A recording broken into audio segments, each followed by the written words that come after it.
Hey everybody, Ope here, Ope Gaming. How you doing today? Patch notes came out this morning. I was at work, so I'm only getting to it now. And after I watched everybody else's videos on what they thought of all the champions, so you know what? I'm gonna go ahead. I'm gonna read these guys, and then I'm gonna give you my thoughts on them. Because you know what? Apparently, you need more opinions on it. And I'm just gonna give it to you. So let's look here. Taya. So these are going to be our new Doom Tower rotation epics. Void, Shadowkin, epic. Attacks an enemy, 50% chance. Books up to 60. Decrease accuracy by 50%. Sure. One enemy. Boo. Attacks enemy 3 times. Books up to 100% chance. Placing 5% poison. Seems pretty good. Attacks an enemy, has 75% chance, instantly activating any poison and HP burn debuffs on the target. Also can be 100% chance of when booked, placing 100% heal reduction. Seems alright. We'll see. Time will tell. I like this aesthetic here. Kind of looks like the mask is sewn into her face. Gwyneth. Epic. Magic and Dark Elves. Like we need another one of those. Attacks all enemies. This will not trigger counterattack. I think that's the first of its kind, and it will be cool to see what it, like how it interacts and what it does. See if it's like multipliers are good on it. Apathy, basic attack, one enemy can be booked up to doing 100% chance of placing a weaken on one person when you ascend it. Before attacking, 100% chance to weaken, debuff on the target, heals this champion by 30% of the damage inflicted, then heals all allies with any surplus heal. Not bad. Transfers all debuffs from this champion to one target enemy, then attacks that enemy, ignores 10% of their defense for each debuff they're under. So you can ignore 100% defense with 10 debuffs on the target. Not bad. Oh, here he is. This is the guy we're all looking forward to. We are all really hoping this man, this Dark Kael, Savior of Krypton. Dark Kael, fuck off. Dark Kael is going to be our first one when we go through the rotation, but seeing as how he's like, I don't know, he just seems really good. He's like a legendary in an epic skin, which is a good thing, you know.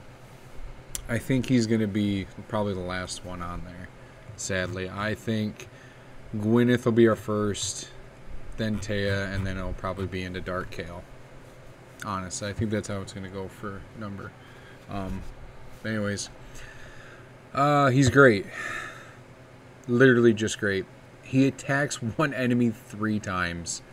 And then he books up to a 35% chance to instantly activate 2 poison debuffs. Or 1 poison debuff and 1 HP burn debuff on the target. Great.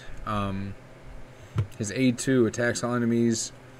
Books up to 100% chance of decreasing their attack. And then 100% chance to increase the duration of all debuffs on them by 1 turn.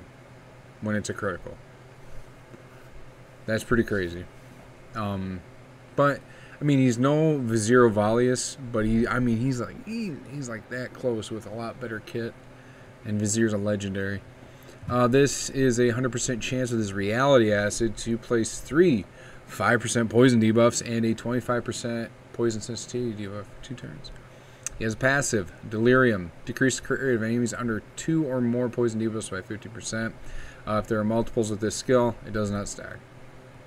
So that tells me that something else is going to come out. Oh, excuse me. With this kind of caveat. Varl the Destroyer, a Spirit Orcs Lego. And he actually looks pretty cool. That's the one thing about the Orcs. They always end up looking really cool. Attacks one enemy, heals his champion by 30% of the damage inflicted. It's just a bunch of damage buff there. Not bad. Ravaging Leech. Lay Waste. This books up to 100% chance of he attacks all enemies. Places a weaken and a decrease attack debuff for 2 turns on those who receive a weaken debuff. Alright. So if that random resist happens, he won't place it. Sorry, excuse me. Had a bit to drink tonight. Attacks an enemy and will ignore 30% of the target's defense. Decreases the target's match HP by 50% of this damage inflicted.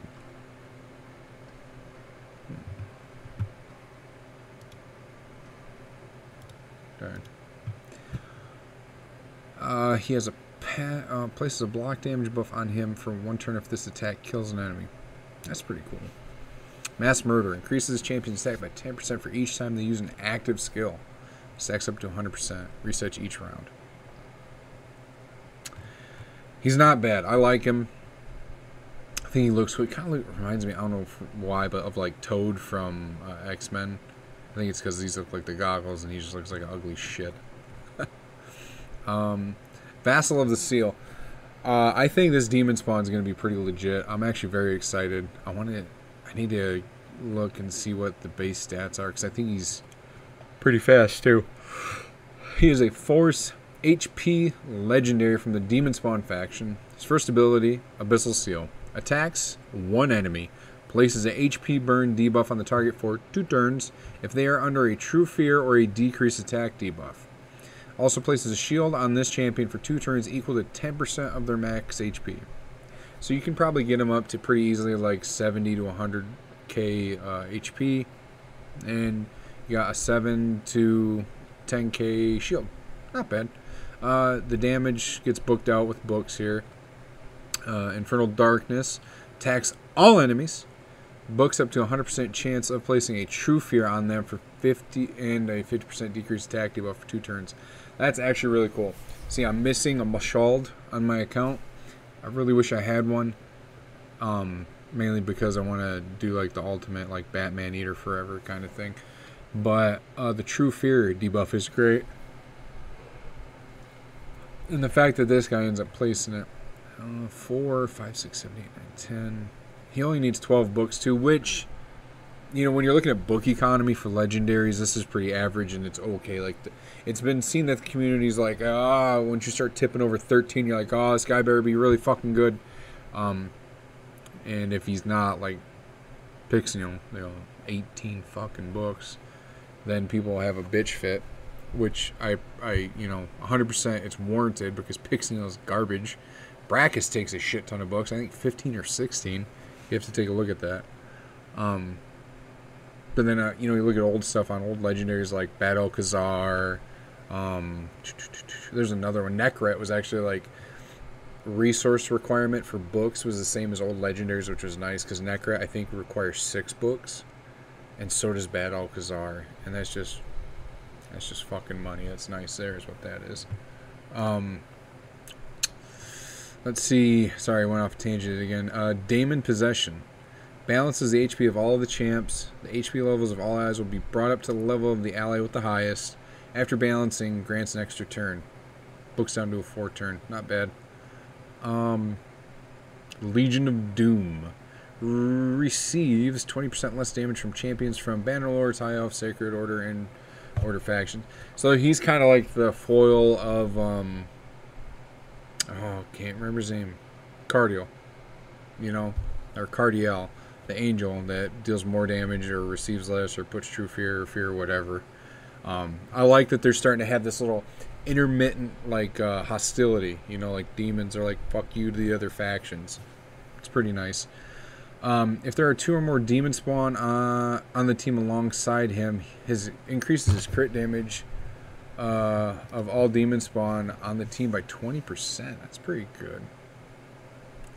And only works when he's alive. Basatha. Cool design, I gotta say. Looking at it, it's like Virgum Car lost weight and got really angry, like he was on steroids, and that looked pretty cool. I think he's gonna have some utility. He's gonna be your choice if you don't have. Yeah, I am just tired. I'm sorry. He's gonna be your choice if you don't have Lydia, because he kind of fills that role of Lydia, of not revive denial, but he's gonna be like he's gonna be revive denial in the sense that he stuns people when they get revived on the enemy team, which is nice. I don't even think there's a cooldown on it, but we'll get down to it here in just a second. His A1 death roll attacks 1 enemy, has a 40% chance, books up to 60 of decreasing their attack for 2 turns. Neato. God Beast Boon places a 25% strengthen, great buff, and a 15% continuous heal buff on all allies for 2 turns. Those are good buffs. He also places a shield equal to 25% of his HP on allies under any of the nasty debuffs of Fear, True Fear, Freeze, Provoke, Sleep, and Stun. Very good, and that book's down to a 3-turn cooldown, and the shield gets plus 20% with books. Staggering Heft attacks all of the enemies. Books up to 100% chance of placing a stun on them for a turn and decreases their turn meter by 30%. That's a good skill. Staggering Heft, good skill. What is it? He's an HP champ too. Are these all HP champs? HP attack. Okay. Not bad. I like him. Passive Soul Keeper. I like this. You know, I know what his parallel is to our real world. He's what's that crocodile-headed god in Egyptian mythology? It's not Bast. Bast is the cat. Anyways, he's that. He's the one at the scales. You know, you put a heart here and you put a feather here. If your heart weighs more than the feather, get eaten by the crocodile god. I think that's what this guy is, because about like his whole thing is about helping people out that are good, air quote, on your team, and then punishing those that are bad on the other team, and then really, really fucking them over with Soul Keeper when they get revived. I like it. Whenever an enemy is revived, 100% chance when booked of placing a stun on them for a turn. This effect cannot be resisted or blocked. Oh, nice. Get thumped. Aura of ally hit point in all battles by 31%. He's 33. And he has none. Okay, let's get down into what I'm calling the broken champions of this next patch. Leorius, the Proud. I like that. It's a good name. He's a Void Affinity champion. He's going to be very hard to get because he's Void. He's legendary. He's an attack type, and he's a Skinwalker. My first initial thought of this guy is he is Skullcrown 2.0. I watched a video from Cold Brew. This guy slaps. He hits so hard. And I think if he's not in Savage Gear, you need to put him in Fury because of his passive. And I'm really curious to see what the damage output is there. He was talking about putting him in Frenzy to give him more, like, faster turn meter. No. I think just nuke, nuke, nuke, nuke, nuke. Especially because he's immune to CC effects, which we'll get into in just a second. First is A1, Lion's Twin Claws. He will attack an enemy twice. Each hit has a 60% chance of placing decreased defense for 2 turns. His damage increases by 20% if the target has less than 60% HP. I am kind of curious. We'll get into it in just a second, but I want to see what he would actually do in Clan Boss. Put this guy in a Fury set, see what he does, and lock out his A2. He doesn't need to hit twice. Make it so his Lion's Twin Claw and his Awesome Roar are the only thing he uses, and make him so he's a stun target. That would be pretty cool. A2 attacks all enemies 2 times. Ooh, everybody's happy. This guy, man. That's like getting 2 atomic bombs knocked off of you. His passive is what's the key here. He is immune to Stun, Freeze, Sleep, Provoke Fear, and True Fear if this skill is not on cooldown. Yeah. He is literally immune to all CC except for War Leader, Hegemon, and Basher. Any of those kind of skills. Elegias might, I don't know, poor man's Hegemon. Or the poor man's Warlord. If you make it that far.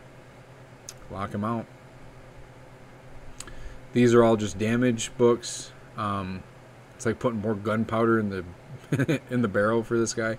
Awesome Roar, which, I mean, you know, it's kind of funny. Like when I first heard that, it'd be like Lion's Twin Claws. Oh, cool, yeah. All right. Rage of the Pride. Oh, very nice, cool name. Awesome Roar. Okay, great, thanks. Nice thinking there, Flareum. Awesome Roar. Attacks all enemies, has an 80% chance, books up to 100 of placing True Fear on them for 1 turn. Before attacking, has a 100% chance of placing Weaken on them for 2 turns. Pretty nice. Pretty nice. He has an active effect. Yeah, I am sorry. Instantly places an unkillable buff on him for a turn before receiving Fatal Hit. Just like Skullcrown. And passive effect, damage increases as his HP decreases by 1% for every 1%. 1 for 1.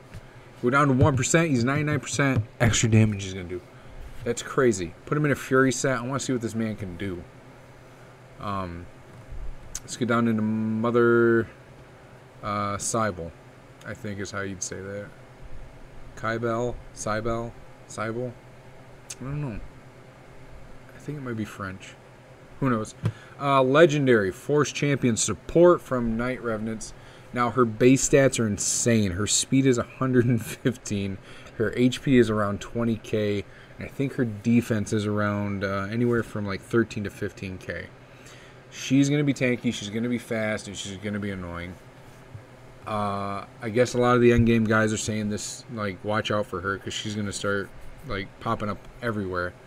I think mainly because of her aura and her base stats. I don't really care for her kit. It kind of feels like, we'll get into it in a second, alright? Mask of Dread. Attacks all enemies, has a 25%, books up to 30, 40, 50% chance. Placing a decreased speed debuff for 2 turns will fill this champion's turn meter by 15%. Kind of like Kriskin that way, right? Soul Shepherd. Places a revive on death and a 60% increased defense on all allies for 2 turns. I have a question. Or I have a suggestion. This should not have been a revive on death. I think this should have been just like Ursula the Mourner, where it was resurrects champions and then places increased defense on all of them. Where Ursula resurrects them and puts strengthen and increased defense on all of them. Do you know what I'm saying? I think Ursula sadly flat out beats her in this area. Right? Still only one reviver on Night Rev. It's, oh, great. Now I gotta go look her up. Are we done with the run? Yeah, we're done with the run. I can't. I can't do it. Oh, here we go. Right here. Rector Drath. Still the only one that resurrects people. Still the only one. Getting ready for that event. Bingo. Sorry. Uncanny Transfer. She'll swap the HP with an ally. If this champion's HP is higher or equal than that target's, will fill their turn meter by 40%. Places a 30% increased speed buff on this champ for 2 turns. Places block damage on them for on the ally for 1 turn. And if this champion's HP is lower than the target's after the swap, fills the target's turn meter by 40%. Places a 30% increased speed on them, and places block damage on them. So whoever it seems. Let's see, champion's turn. If this champion's equal to or higher than the target's, so whoever ends up having more HP is going to end up getting the buffs, right? If this champion's HP is lower than the target's after the swap, yeah, that target will get it. There you go. And then the person, and then this champion will also get 2 50% continuous heal. Gravewalker fully heals this the ally with the lowest HP whenever this champion is killed.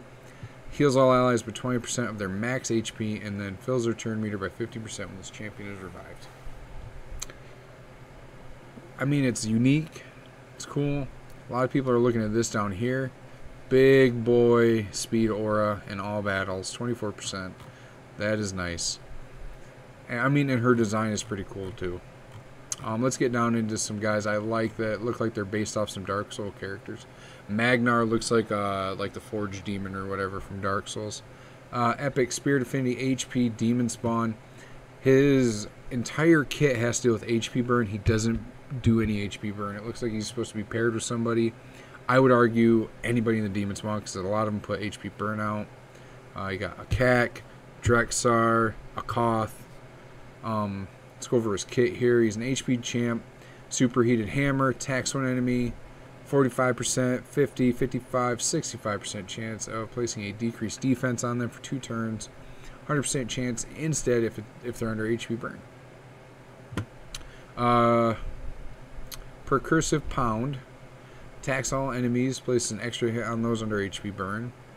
Has a 50% chance of stunning them for 1 turn on them if they have HP burn debuffs.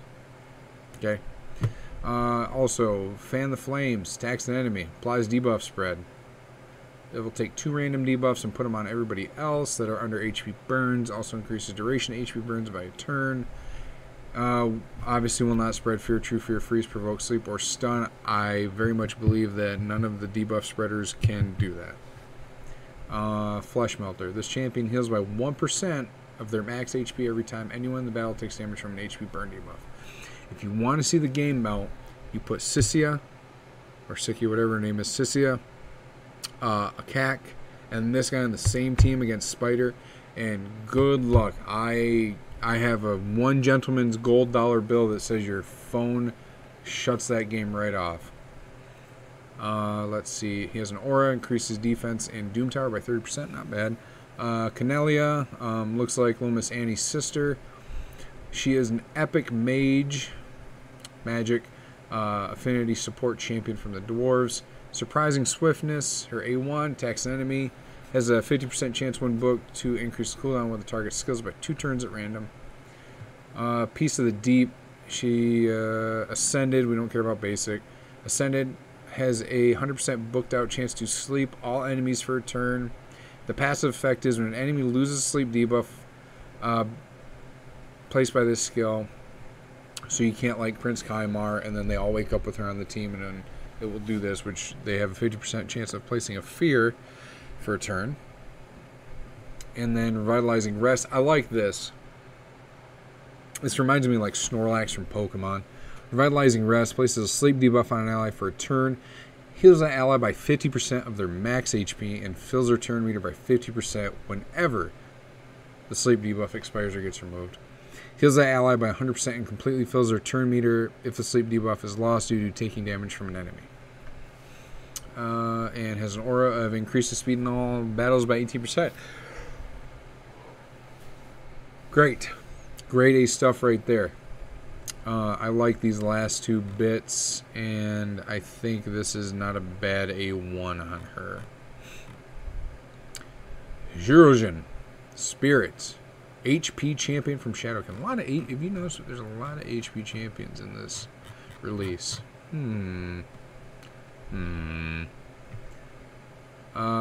Let's see. Monk Spade attacks an enemy, has a 45% chance booked out to 60 to put a decreased attack for 2 turns. One enemy. I really would have loved to see that on all enemies. Would have really, I think, made him viable for Faction Wars when it comes out. Fated Duel. Another Shadowkin that will provoke maybe. Places a shield buff on this champion for 2 turns equal to 25% of their max HP. Then attacks one enemy. And we'll place a provoke debuff on them for 1 turn. So it's guaranteed. You just need the accuracy. So he's just like you and me right now. It kind of looks like they took Vizix's provoke mechanic and just kind of shoved it on this guy. Right? And then Vizix got the nice buff, and I actually use her now. I actually really like her. I put her to 60. I don't know if I maxed her. I don't think I did. I know I didn't book her. If the target's match HP is equal to or lower than this champion, the provoke debuff cannot be resisted. So it just kind of looks like he's guaranteed to taunt anyone. True Smite will attack an enemy. He will ignore 25% of the target's defense. Will also ignore unkillable and block damage buffs. Alright. Smiles at Death. His passive will receive 25% less damage from attacks when this champion's HP drops below 50% or below. That's pretty cool. Increases ally HP in all battles by 25%. This guy's pretty neat. I like him. I really wish this here, this A1 Monk Spade was attacks all enemies. But I think he'd have been a little extra broken for that. Tulf the Maimed. This guy, I don't know if he's breaking the big brain bank or he's just bad. I don't know. I don't know what they're doing. Nothing can be critical on this guy. He's got no hands, Lieutenant Dan. He got no hands. He is an epic void. HP based again. Oh. From Orcs. Orcs have a lot of great champs, a lot of great utility. They're very good faction. Let's look at him here. Blade Hand Butcher. Yeah. Attacks enemies 2 times. One enemy 2 times. Each hit heals him by 30% of the damage inflicted. This attack cannot be critical. This is going to come up a lot. And by a lot, I mean twice. And his books literally just give him damage here, here, and then a cooldown. Cut Wide Open. How many does he need? 1, 2, 3, 5. He only needs 10 books. That's pretty good. I might book him out and do a video on him and see what the fuck is going on with this guy. He actually might be pretty good for bosses, is what I think. Even though he can't do crits, he can still hit theoretically for 100k. But I'll have to get into that and do another video and test it out. Cut Wide Open. Attacks an enemy. When not attacking bosses, inflicts pure damage. You kind of wish it didn't, you know, say when not attacking bosses. I can only think of 1 or 2 other people that do pure damage. It's Baron and the Spirit Demon Legendary that's the big bad in the story. I think his Peril does pure damage, but don't quote me on that. But it's not very common that pure damage is done in this game. When not attacking bosses, inflicts pure damage and decreases the target's HP to 50%. What? When not attacking a boss, inflicts pure damage and decreases their HP instantly to 50%. Okay. Inflicts damage based on this champion's max HP instead, and places a stun on them for a turn if target already has less than 50 HP. Ooh. That's kind of a weird... Like, Yeah, I'm definitely going to be doing a video on this guy if I get him. Inflicts damage based on this champion's max HP when attacking bosses. So this is what I'm thinking. I think against bosses he will actually do quite a bit of damage without criticals. If his A2 is doing it based on his max HP, you're going to wonder. This is on a 3-turn cooldown. We'll just have to see. Time will tell. You know, sometimes these guys that we think are really duds actually turn out to be pretty good. Armor Cracker. Passive. Decreases the value of all enemy shields by 50%. That's actually really good. This passive is very nice. At the start of every turn, then increases his max HP by the same amount, up to 25% of their max HP. Man. Yeah, there's a reason you can't critical on this guy, because he would just donkey slap people. I think he's going to be an interesting addition to the game. He looks great, for one, aesthetically. His kit looks weird, but it's alluring. Like, you're like, this might really be doing something here. Let's kind of jump down here. Oh, it's already been 30 minutes. This is what happens when you drink too much after work and then you gotta do a video. Eurogrim. Eurogrim, listen, we're gonna take the old wizard hat off to this guy. Okay, we're gonna put it back on. This guy is fucking bananas. He will be able to solo dragon, and he will definitely be able to handle ice golem, and he very, very much will be what you need for clan boss whenever you pull him early game or mid. Skull Staff Ascended. Attacks an enemy 3 times. Each hit has a 30, 35, 45% chance of placing a poison debuff. 5% for 2 turns. Tingly Tincture. Removes all debuffs from an ally, then heals them by 40% of their max HP. Books down to a 3-turn cooldown. I mean, Bizarre Vapors. This is what seals him. Places 3 5% poisons on all enemies for 2 turns, then places 2 continuous heals on all allies for 2 turns. This includes himself. And then he also has this very nice aura. Ally speed in all battles by 20%. Stu did a video on him showing how broken he was, and the last time he did that with an epic, they nerfed the epic. I have a theory that if the epic makes it into the game, they won't nerf it so haphazardly like they did before with Gerhardt the Stone. No, it wasn't Gerhardt. It was the guy that placed the shield. Or the provoke. Because everybody will end up having them at that point, or most people will. And it will be a big community backlash, like, when this overpowered champion makes it into the community. And they're like, oh god, we gotta really nerf this one, but we can't, you know, because everybody has it. and people are going to be real upset. You know, that's the big reason why Sears nerf happened years ago when the community wasn't as big as it is now. You know, and there's a bunch of people like, oh, Sears broken, overpowered to let you get through everything, blah, blah, blah, blah, blah.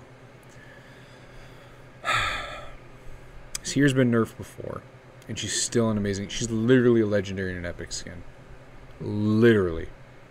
Cannot be disputed, is not deniable. I don't think she'll ever get nerfed again. I don't think, if you were to quote me on that.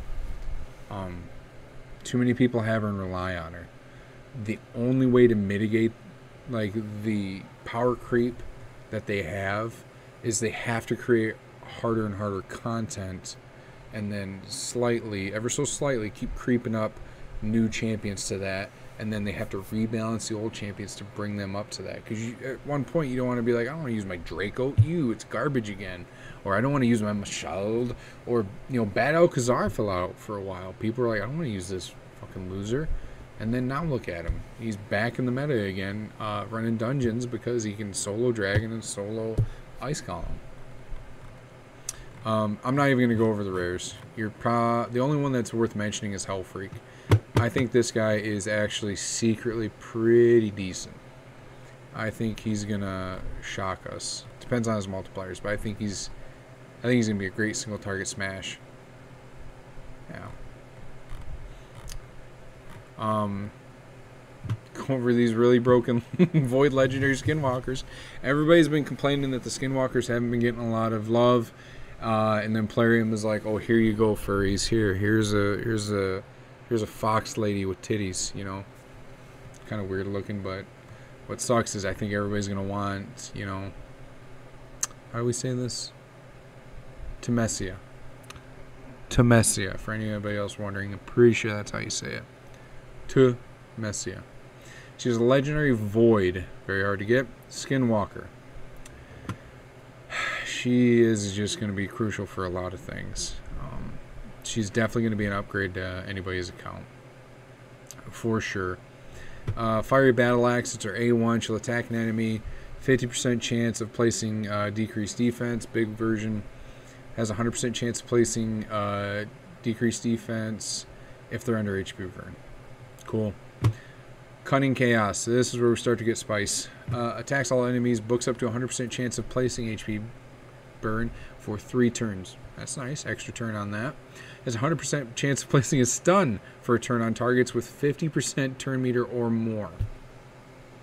Has a 100% chance of placing a decreased speed on them for 3 turns on those with less than 50% turn meter. Okay, Cunning Chaos hoses Spider. Just get out. Burning Regret. Now we really get into, this Skinwalker must have just been tarnished by spiders as a pup. Attacks an enemy. Damage increases by 40% for each active HP burn. This stacks up to 400%. 400% increase damage on this. That is ridiculous. Also has a 100% chance when booked, decreasing the target's turn meter by 15%. Decreases the target's turn meter by an additional 15% for each active HP burn debuff in the battle. What? I think what happens is the perfect setup is she's going to be on the team with Sissia, and these two, you'll get like a 13-second run where, Sissia does her AoE burn, gets her extra turn. This is all perfect timing. And she does Flame Eruption, and then you'll have this one come in with Burning Regret, and these two will nuke that spider.